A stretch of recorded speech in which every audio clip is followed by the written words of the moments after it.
सादर जय श्री सीताराम। मेरा नाम अविनाश सिंह है और आप देख रहे हैं सनातन एपिक्स।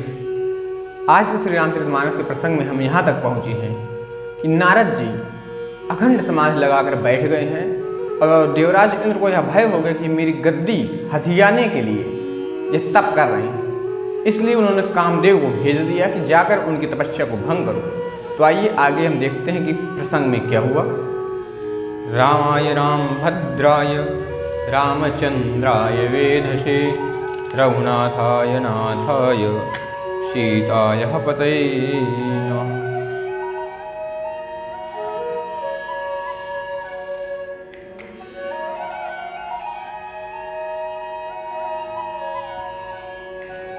तुलसीदास जी लिखते हैं, सहित सहाय सभी देते मानिहार मन बैन मैन गहि से जाई मुनि चरण तब कही सुठियारति बैन। तब अपने सहायकों सहित जब कामदेव के सारे कार्य निष्फल हो गए, तब अपने सहायकों सहित कामदेव ने बहुत डर कर अपने मन में हार मानकर बहुत ही आर्त दीन वचन कहते हुए मुनि के चरणों को जा पकड़ा। भयउ न नारद मन कछुरोसा कहि प्रिय बचन काम परितोषा नाय चरण श्री आयश पाई गयो मदन तब सहित सहाई। नारद जी के मन में कुछ भी क्रोध न आया। उन्होंने प्रिय वचन कहकर कामदेव का समाधान किया। तब उनके चरणों में सिर नमाकर और उनकी आज्ञा पाकर कामदेव अपने सहायकों सहित लौट गया। मुनि सुशीलताया अपने करनी सुरपति सभा जाई सब बरनी सुन सबके मन आचर जुआवा मुनि ही प्रशंसी हरहि सिरनावा। देवराज इंद्र की सभा में जाकर उसने मुन की सुशीलता और अपनी करतूत सब कही, जिसे सुनकर सबके मन में आश्चर्य हुआ और उन्होंने मुन की बड़ाई करके श्री हरि को सिर नवाया। तब नारद गवने शिव पाहि जिता काम अहिमित मन माहि मार चरित शंकर ही सुनाए अत प्रिय जान महेश सिखाए।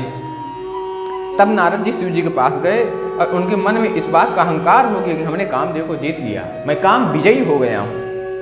उन्होंने कामदेव के चरित्र शिव जी को सुनाए और महादेव जी ने उन नारद जी को अत्यंत प्रिय जानकर इस प्रकार शिक्षा दी। क्या शिक्षा दी? बार बार बिनु मुनि तो ही जिमि यह कथा सुनाय हूँ मोहि तिम जन हर ही सुनाय हूँ कब हूँ चलहु प्रसंग दुराय हूँ तब हूँ। हे मुनि, मैं तुमसे बार बार विनती करता हूँ कि जिस तरह यह कथा तुमने मुझे सुनाई है उस तरह भगवान श्री हरि को कभी मत सुनाना। ये शिव जी कह रहे हैं। चर्चा भी चले तब भी हट जाना, वहां से चले जाना, इसको छिपा जाना। सम्मुदीन उपदेश हित नहीं नारद ही सुहान भरद्वाज कौतुक ही सुनहु हरि इच्छा बलवान। यद्यप शिव जी ने यह हित की शिक्षा दी, नारद जी को यह हित की शिक्षा दी, लेकिन वह नारद जी को अच्छी न लगी। हे भरद्वाज, अब कौतुक तमाशा सुनो, हरि की इच्छा बड़ी बलवान है। राम की न चाहि सोई होए करई अन्यथा अस नहीं कोई सम्मु बचन मुनि मन नहीं भाए तब बिरंज के लोक सिधाए।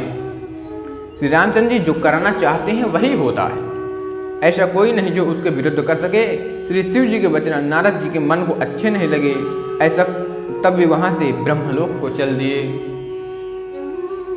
एक बार करतल बर वीणा गावत हरि गुण गान प्रवीणा क्षीर सिंधु गवने मुनि नाथा जहाँ बस श्रीनिवास श्रुति माथा। एक बार गान विद्या में निपुण मुनिनाथ नारद जी हाथ में सुंदर वीणा लिए हरि गुण गाते हुए क्षीर सागर को गए, जहाँ वेदों के मस्तक स्वरूप मूर्तिमान वेदांत तत्व लक्ष्मी निवास भगवान नारायण रहते हैं। आहरस मिले उठी रमा निकेता बैठे आसन ऋषि समेता बोले बिहस चराचर राया बहुते दिनन कीन मुनि दाया।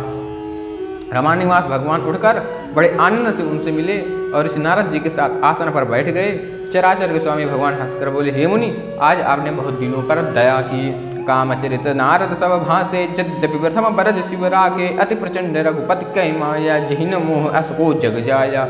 यद्यप शिव जी ने उन्हें पहले से ही बता रखा था, बरज रखा था, तो भी नारद जी ने कामदेव का सारा चरित्र भगवान को कह सुनाया।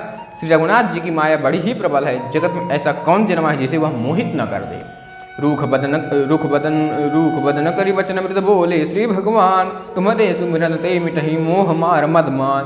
भगवान रूखम होकर के कोमल वचन बोले, हे मुनिराज, आपका स्मरण करने से दूसरों के मोह काम मद और अभिमान मिट जाते हैं, फिर आपके लिए तो कहना है क्या है। सुनि मुनि मोह होई मनता के ज्ञान विराग हृदय नहीं जाके ब्रह्मचर्य व्रत रत मत धीरा तुम ही की करह मनो भव पीरा। हे मुनि सुनिए, मोह तो सब उसके मन में होता है जिसके हृदय में ज्ञान वैराग्य नहीं है। आप तो ब्रह्मचर्य व्रत में तत्पर बड़े धीर बुद्धि हैं, वह कहीं आपको भी कामदेव सता सकता है। नारद के हो सहित अभिमाना, कृपा तुम्हारी सकल भगवाना, करुणा निधि मन दीख विचारी, उर अंकर हूँ गर्भ तरु भारी। नारद जी के ने अभिमान के साथ कहा, भगवान यह सब आपकी कृपा है। करुणा निधान भगवान ने मन में विचार कर देखा कि इनके मन में गर्भ के भारी वृक्ष का अंकुर पैदा हो गया है, इसको अवश्य ठीक करना चाहिए। बेग सुतमय डारी हूँ उखारी, पन हमार सेवक हितकारी, मुनकर हित मम कौतुक होई, अवश्य उपाय करब मैं सोई। मैं उसे तुरंत ही उखाड़ फेंकूंगा, क्योंकि सेवकों का हित करना ही हमारा प्रण है। मैं अवश्य वह उपाय करूंगा जिससे उनका कल्याण और मेरा खेल हो।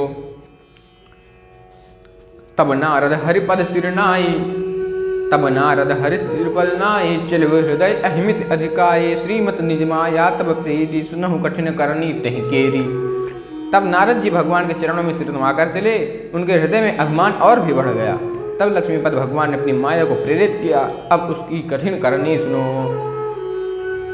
बिरिच मगम हूँ नगर तहि सत जोजन विस्तार, श्रीनिवास पुरते अधिक रचना विविध प्रकार। तुरंत श्री नारायण ने अपनी माया को प्रेरित किया और हरि माया ने रास्ते में ही 100 योजन 400 कोस का एक नगर रचा। उस नगर की भांति भांति की रचनाएं लक्ष्मी निवास भगवान विष्णु के परम वैकुंठ से भी अधिक सुंदर थी। बसहि नगर सुंदर नर नारी, जिन बहु मन सिज रत तनुधारी, तहीं पुर बसहि शील निधि राजा, अगणित है गणसेन समाजा। उस नगर में ऐसे सुंदर नर नारी बसते थे, मानो बहुत से कामदेव उसकी स्त्री रति ही मनुष्य शरीर धारण किए हो। उस नगर में शील निधि नाम का राजा रहता था, जिसके यहाँ असंख्य घोड़े हाथी और सेना के समुद्र टुकड़ियाँ थी, समूह थी। सत सुरेश सम विभव विलासा, रूप तेज बल नीति निवासा, विश्व मोहनी दास कुमारी, श्री मोह जिस रूप निहारी।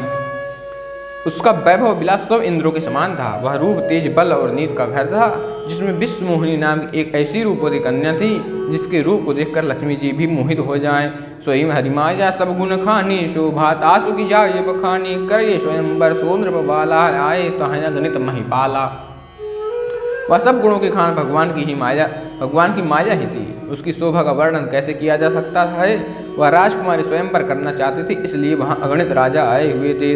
मुन कौतुकी नगर तहीं गयो, पुरवासिन सब पूछत भजऊ, सुन सब चरित भूप गृहिया आए, करे पूजा नृप मुन बैठाए।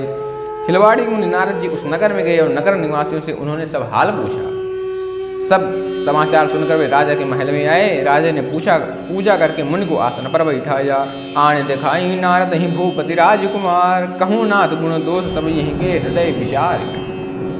फिर राजा ने राजकुमारी को लाकर नारद जी को दिखलाया और पूछा कि हे नाथ, आप अपने हृदय में विचार कर इसके सब गुण दोष कहिए।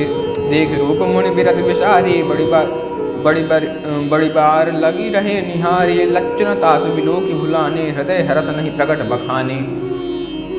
उसके रूप को देखकर मुनि वैराग्य भूल गए और बड़ी देर तक उसकी ओर देखते ही रह गए। उसके लक्षण देखकर मुनि अपने आप को भी भूल गए और हृदय में हर्षित हुए, पर प्रकट रूप में उन लक्षणों को नहीं कहा। जो एहि बरहि अमर सोई होए, समर भूम तहि जीत न कोई, से वहीं सकल चराचर ताहि, बनहि शील निधि कन्या जाहि।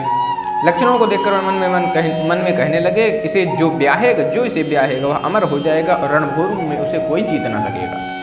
जशील निधि कन्या जिसका वर्ण करेगी वह सब चर अचर जीव उसकी सेवा करेंगे। लक्षण सब विचार उर रागे, कछुक बनाए भूषण भासे, सुता सुलक्षण कहि नृप नाही, नारद चले सोच मन माही। सब लक्षणों को विचार कर मुनि ने अपने हृदय में रख लिया और राजा ने कुछ अपनी ओर से बनाकर कह दिया। राजा से लड़की के सुरक्षण कहकर नारद जी चल दिए, पर उनके मन में यह चिंता थी कि करऊँ जाए सोई जतन विचारी, जही प्रकार मोहि बरई कुमारी, जब तब कछु न हो ये दही काला, यही विधि मिले कमन विधि वाला। मैं जाकर सोच विचार कर अब वही उपाय करूं जिससे यह कन्या मुझे ही वरे। इस समय जब तब से तो कुछ ही हो नहीं सकता। हे विधाता, मुझे यह कन्या किस तरह मिलेगी। अब नारद जी किस विधि से कैसे उस कन्या को वर्ण कर पाते हैं या नहीं, यह हम आगे के प्रसंगों में बताएंगे। तब तक के लिए सादर जय जय श्री सीताराम। हम जल्द मिलेंगे राघव जी की कथाओं के साथ। राघव सरकार की कृपा आप सभी पर बनी रहे।